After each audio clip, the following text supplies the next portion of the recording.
Hi guys, today we are going to look at the lines and the spaces. So we have the 5 lines that music is built on, that's called the staff. Now, we don't have any clef at the front here, so we don't know what notes they are, we're just talking about what lines they are. So if a note is on the bottom line, with the bottom line going right through the head of the note, we say that that's line 1. If the note has the second line going through the head, we say that's line 2. If the note has the middle line going right through the note's head, then that's line 3. Notice how we started from the bottom. The bottom is line 1, the next one is line 2, the next one is line 3, the next one is line 4, and the top one is line 5. Oh, I think I wrote that. Oh, I worked.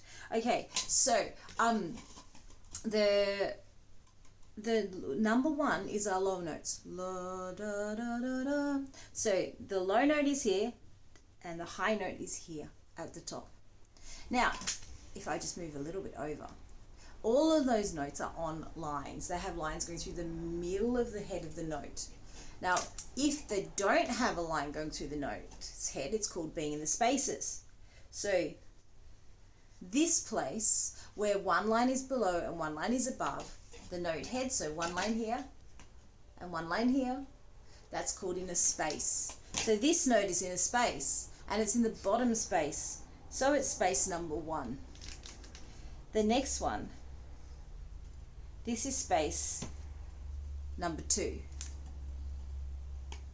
The next one, this is space number 3.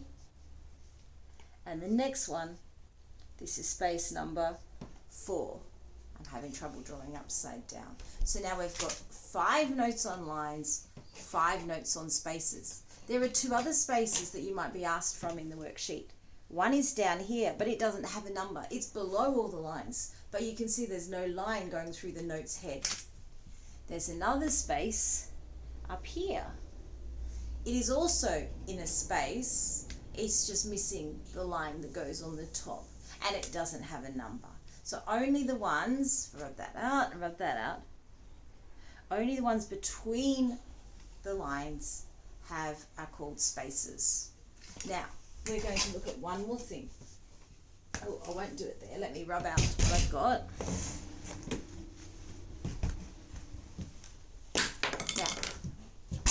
We have talked about how the notes start from the G. So if I've got my G clef here, and you can see the G hidden in there.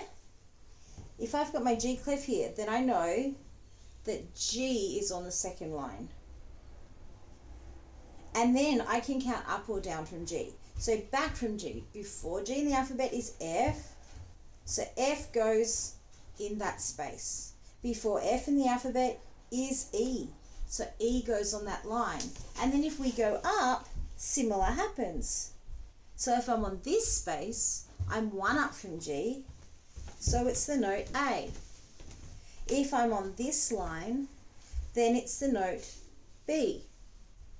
If I'm on this space, then it's the notes C. If I go up 1 more line, it's the note D. If I go up 1 more, it's the note E. And if I go up 1 more, it's the note F. So from the bottom, we've just gone up our alphabet E, F, G, and then in music, that's where we stop and we go back to A. A, B, C, D, E, F, and it would keep going. Now, you might notice something. It goes line, then space, then line, then space, then line, then space, then line, then space, then line. If I look at it, this is the first line, the first space. The second line, then the second space. The third line, then the third space. The fourth line, then the fourth space. And the last one is the 5th. So it's not skipping from the first line to the fourth line if it's going up in the scale. But sometimes we see books written where they skip notes. I'll show you what I mean.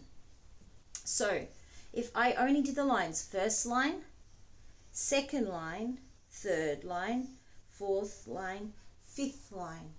So I know G is on the second line, but now I have to go down 2 notes to get to this note, G, F, E. So that's E. And now from G to this note, I need to go up 2 notes, so G, A, B. So that's B. And to here, I need to go up 2 more notes, so from B, B, C, D. And then from here to here, I need to go up 2 notes, D, E, F.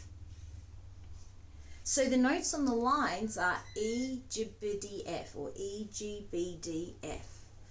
It's best not to try and put word patterns to that, because that makes it harder for the brain to process it. So try and memorize that, E, G, B, D, F. And if you can't remember, find the G using your G clef. So the G is on the second line, and then count back, G, F, E, G, A, B. Now if we look at the notes on the spaces, so we know that G is on the second line.